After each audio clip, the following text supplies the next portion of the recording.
Welcome to Upticks with Jake Falcon, founder and CEO of Falcon Wealth Advisors. In this podcast, we help high net worth individuals overcome financial complexities. We do this by enhancing financial literacy and discussing topics in a language free from industry jargon. Join us as we help explain exactly what having a solid financial plan means, as Jake draws from years of experience in helping hundreds of individuals get financially organized and focused on their goals. We hope you find Upticks educational, entertaining, and shareable. Now, on to the show. Welcome back. This is episode 194, Bond Markets with Cory Bittner. Cory, thank you for joining me on another episode. It is my pleasure, Jake. Thanks for having me.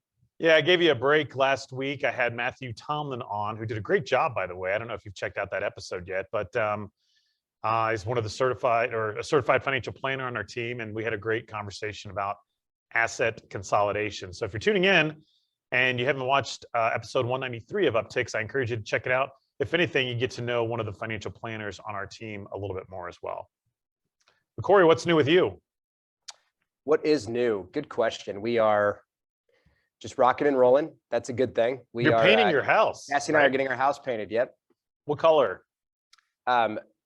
Smoky blue is the very specific name of the color. But yes, this week, there's been a crew that's been working on the house, repairing some wood rot. We've got an old house with the cedar shank, siding. So some of that stuff needs to be repaired. It's all primed and ready to go. And I think probably within the next 2 to 3 days, it'll all be painted.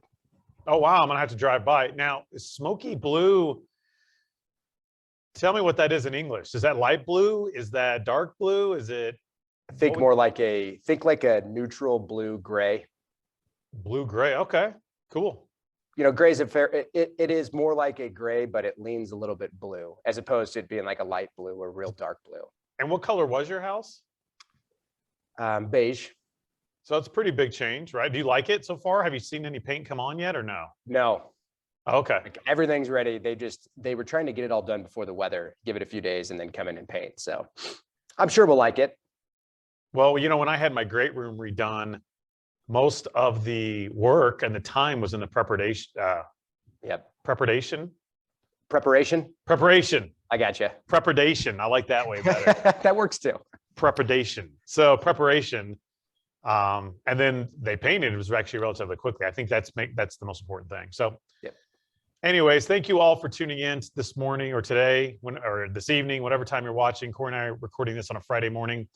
I salute you for tuning in to talk about or learn more about what a lot of people think are the boring bond markets.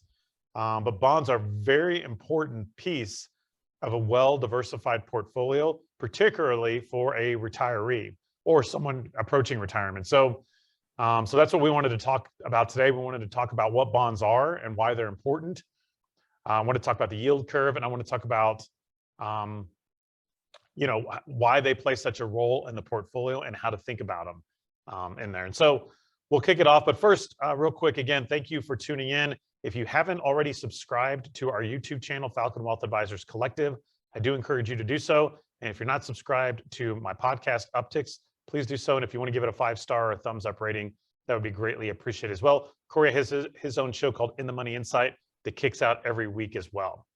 So Cory, let's dive into it here. So bonds, many of our clients understand them generally speaking, but why don't you go ahead and throw out just a quick, simple definition of what a bond is so that people can kind of understand that?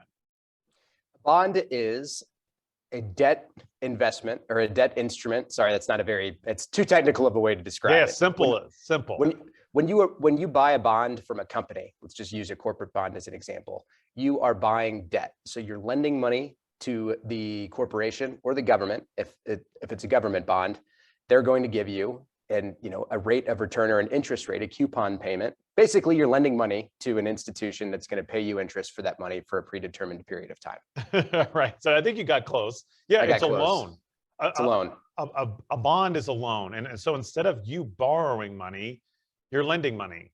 And so you can lend money to Apple or Google or the United States government or a municipality for a variety of things, right? A municipality may issue a bond to redo to fix all the potholes in Kansas City. Wouldn't that be nice? Or fix the sewer systems. Yep. Or Apple may need a bond because they want to build a building, right? And they basically are borrowing money from the general public. And like you said, they'll pay you back interest. You don't get any appreciation typically, right? So the idea is if you loan Apple or Google $50,000 as a bond, they'll pay you back your $50,000, let's say after 5 or 10 or 20 years, whatever the predetermined time frame is, which you know that going into it. And they'll pay you 2, 3, 4, 5%, whatever the interest payment is, while you wait to get your principal repaid. Now, there is risk in bonds, and the risk is if the company that you loan the money to or the entity defaults or goes belly up or bankrupt, you could lose all your money. So there's definitely still risk in bonds, but they're an important piece of the portfolio because when you're talking about risk for a corporation, like you mentioned, typically the bond holders, if the company is struggling or is set to go bankrupt, the bond holders will typically get paid out before the shareholders. So there's a priority ranking, and the bond holders typically are towards the front of the line versus the stockholders are towards the back of the line. And so we like bonds for other characteristics besides what I've just explained. Cory, maybe you can throw out a couple of reasons why you use bonds in your client's portfolio. Ultimately to provide an income stream. And there's been a lot of talk about interest rates and bonds and the capital markets this year. But ultimately, the reason that bonds are in the portfolio is because they do provide stability and they do provide, a predictable income stream. And we're obviously not oblivious to the fact that interest rates have gone up this year. So bond prices have gone down. But it might have been on your last show, Jake, where we talked about this, where I think it's an important point to make that a horrible year in the stock market could be a 50% decline, but a horrible year in the bond market could be a 5 to 10% decline. So we have to keep that context in place. I think that's important. But really, the bonds are in there to help dampen the overall volatility and to provide a predictable income stream. That's a good point, Cory. And thank you for sharing that. That's actually leads us into kind of phase 2 of this conversation or this podcast today, is that, as of the recording of this show, the S&P's down somewhere around 10%, the bond market's down 7 or 8%, and the international markets are down around 10%. So, those are 3 broad asset classes that many of our clients are exposed to. So they see their stocks down, they see their bonds down, and they see their international stocks down. And so what's a client to think when they see that? I mean, I guess I was reading something this morning about how there's this argument that why be diversified if your bonds are down the same time your stocks are down? So what do you say to that? I know you talked about how stocks typically aren't going to go, stocks could go down 50%, and that would be highly unlikely for bonds to do that. But, maybe besides that, why else are we not abandoning the bonds in our portfolio and just going all stocks? Well, and another really important point to make, and probably I think, Jake, the answer to that question is that a bond can fluctuate in value, but we frankly aren't terribly concerned about what the value of a bond is on any given day, because we know exactly when that bond is set to mature, and we know when we will get the principal back that was invested in the first place. So regardless of what the value does on a day-to-day basis, that doesn't change the interest payment that the bond pays, and it doesn't change the principal that you'll get back when it matures. The real risk there is if you decided or needed to go in and sell that bond while it's down in value. The same concept would apply as if you needed to sell a stock that was down in value. The difference with the stock is that if you invest $10,000, you don't know when it's going to be worth $10,000 again. Yeah, really good, Cory. And that's a big clue into your 401k. So if you're watching or listening to this and you have a bond fund in your 401k, that is not the same as owning a bond outright. And so with that bond fund, just like you mentioned, there is no maturity date. So we'd be very cautious to put any money in bond funds in this environment. In fact, we were cautious about this before this happening. And so that's why we believe in individual bond ownership versus using mutual funds or index funds for this fixed income exposure. Because you're right, as long as we have a maturity date and that company stays in business, if you put $50,000 in a bond and today it's only worth $45,000, it's down 10%, that doesn't matter, because if your bond's going to mature next year, you'll get $50,000 back, right? As long as, again, the company doesn't go bankrupt. And so that is should be at least a very comforting concept for individual investors to remember and understand that, yeah, I've got this stock component. That's my long-term money. That's growth oriented. There's more uncertainty with the stocks, but my bond component, yes, they do fluctuate. However, there's maturity dates, which we can show you, and they do pay out interest typically in between now and that maturity date. So not only are you knowing when you're going to get your principal back, you're also collecting what's called a coupon in between now and that maturity date. So I'm not concerned that bonds are down for clients. And there's a reason that they are, because we know the Fed has raised interest rates, which frankly they need to do because inflation is rampant. That's how they're going to solve inflation.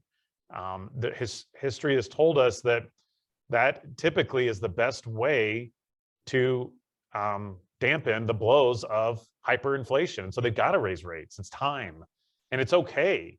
And it actually will help a bond investor, because if you have money maturing, which our clients do, we're going to reinvest that money in new bonds that are now paying higher interest because interest rates, broadly speaking, have gone up. Do you want to add anything to that, Cory? Yeah, yes, I do. I have just one quick thing. I really think, and you were starting to get there at the end of that explanation, Jake, which is very good. What's the upshot in all of this for clients? And that is that what we talk on this show and talk with clients all the time about buying low and selling high. It's a concept that I think everybody understands. But when volatility resurfaces in the market, like it has in 2022, when it's become much more prominent than it has been, at least compared to last year, that's when assets get repriced. And it's also when assets can get mispriced. So when we're thinking about bonds, the broad bond index, like you mentioned, Jake, is down 8 or 9% year to date.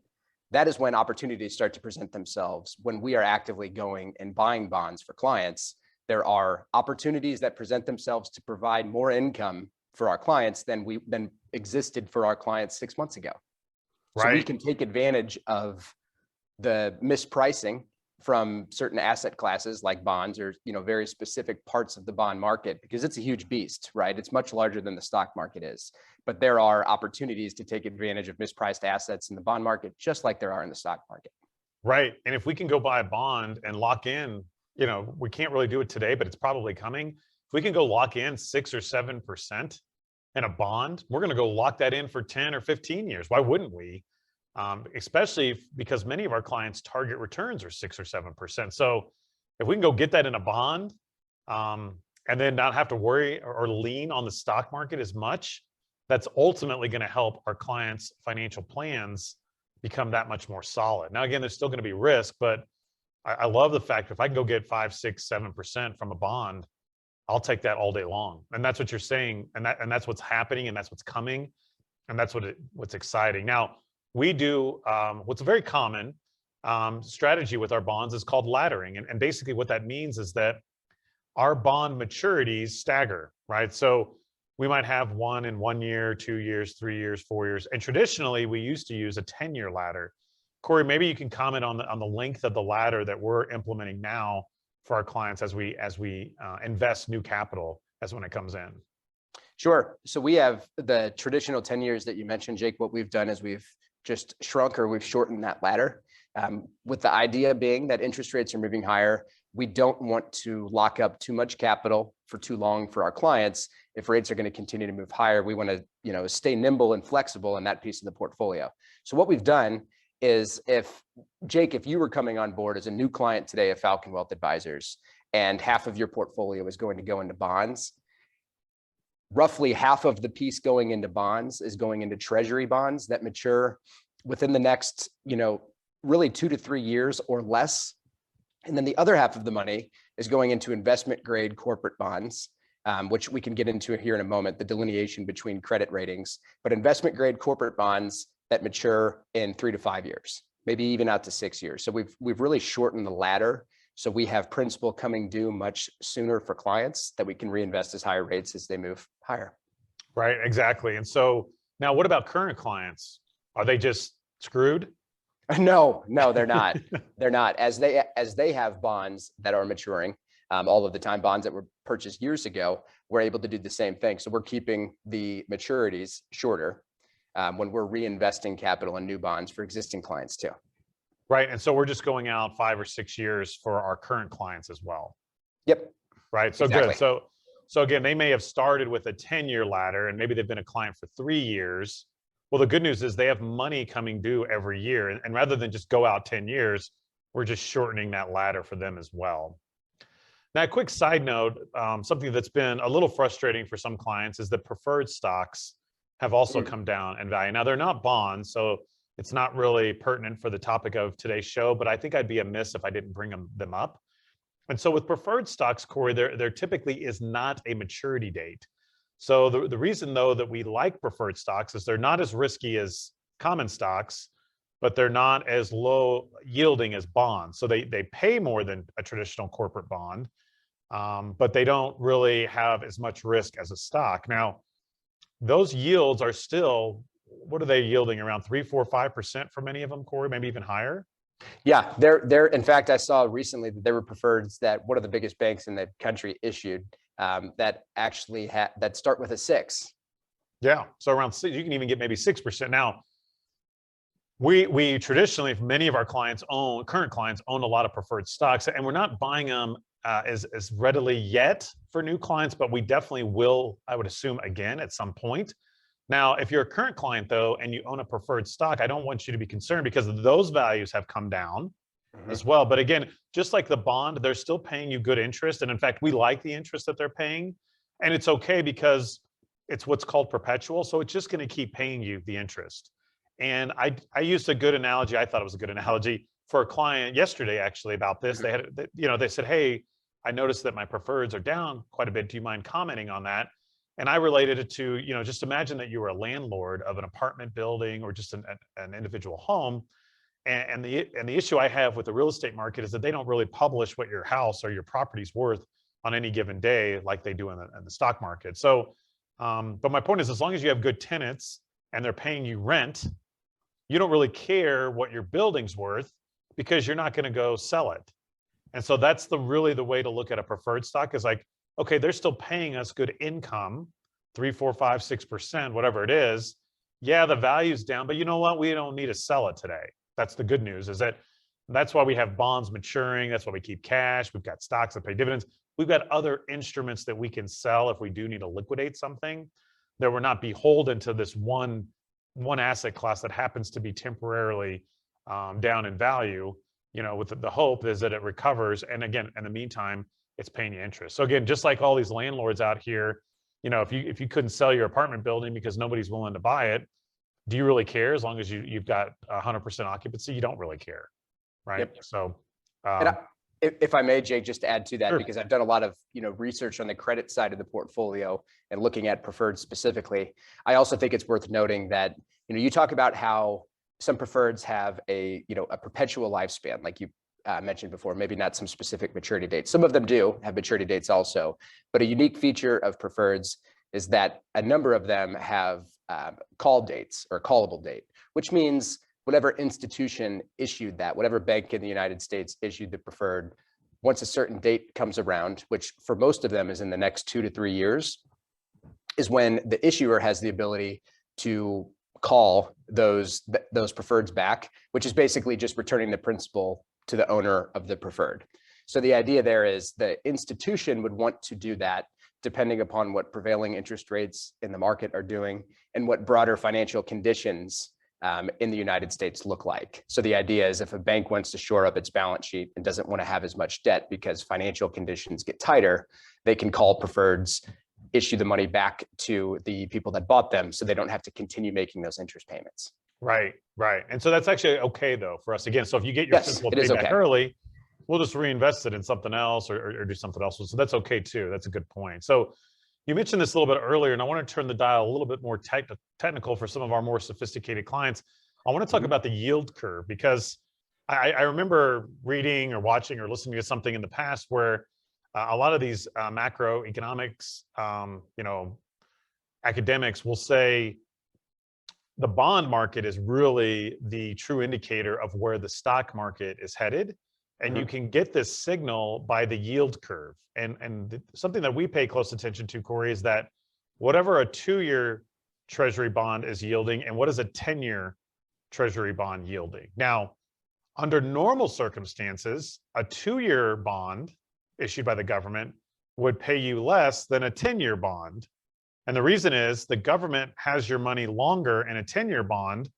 So you would think, therefore, you pay higher interest. And another way to relate this is typically with mortgages.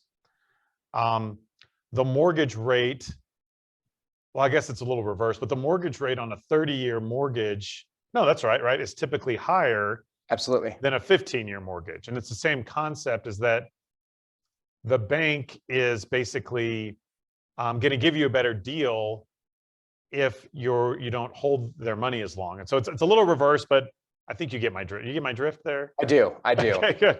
So the idea is, under a normal circumstance, lower paying on shorter term money, higher paying on long term.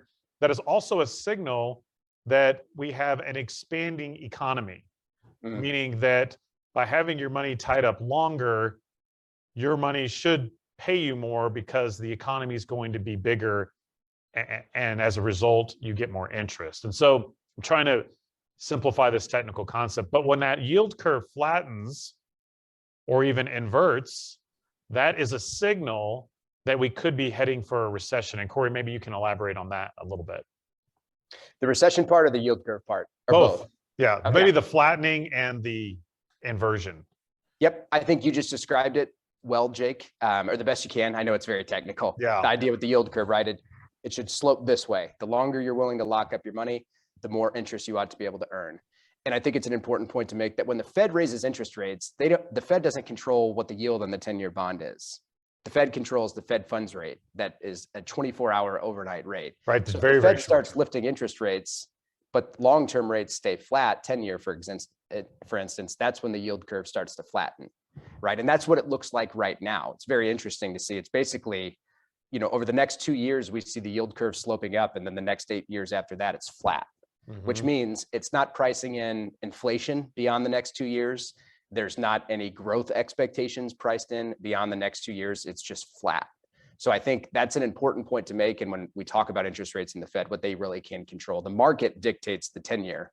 The market growth expectations dictate the 10-year inflation expectations, et cetera. So that's what, and in the midst of the last decade plus, with the Federal Reserve implementing its quantitative easing, which has been an experimental monetary policy, it's created some distortions in the bond market, which has ultimately kind of led us in some ways to where we're at today.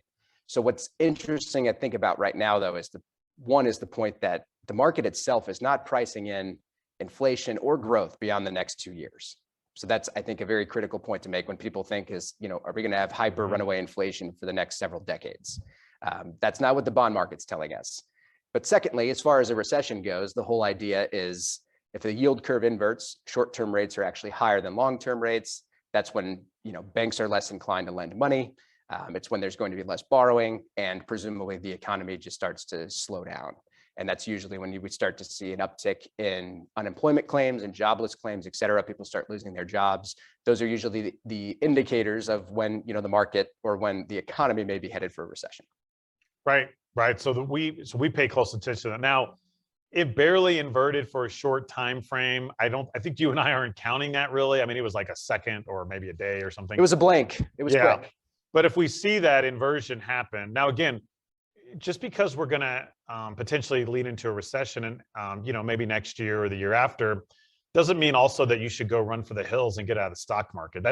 That's just saying that the economy, it expands and it contracts, and we can invest in different sectors of the market where we think will be best poised to do well in a recessionary environment. Now, so the biggest problem you want to get into is you don't want to just cash everything in because you think a recession's coming, because you could be A, completely wrong, or B, again, do permanent damage to your portfolio by guessing wrong. And again, you might have to go back to work because you missed out on a run-up. So again, not only could you be wrong, but you could be doing some really permanent damage to your portfolio, and you've got to get it right twice. You got to guess when to get in, when to get back out, or vice versa. And so we're not going to do that. Again, history has And again, history is no guarantee of future results, but you just, no one has been able to consistently predict recessions, consistently predict the market. And so we're not going to try to do it. We're going to stick with our process. We're going to use a math-based approach. We're going to rebalance and do those things. But I just think it's interesting that you don't want to ignore the bond market, was I guess today's point of the show. We are certainly not ignoring the bond market. We won't hesitate to buy or sell bonds either, just like we buy or sell stocks. And again, really, we want to control our bond ladder based on the prevailing interest rates so that we can set up our clients to take advantage of bonds out there that could potentially lock them in for larger rates over longer time frames. Very good.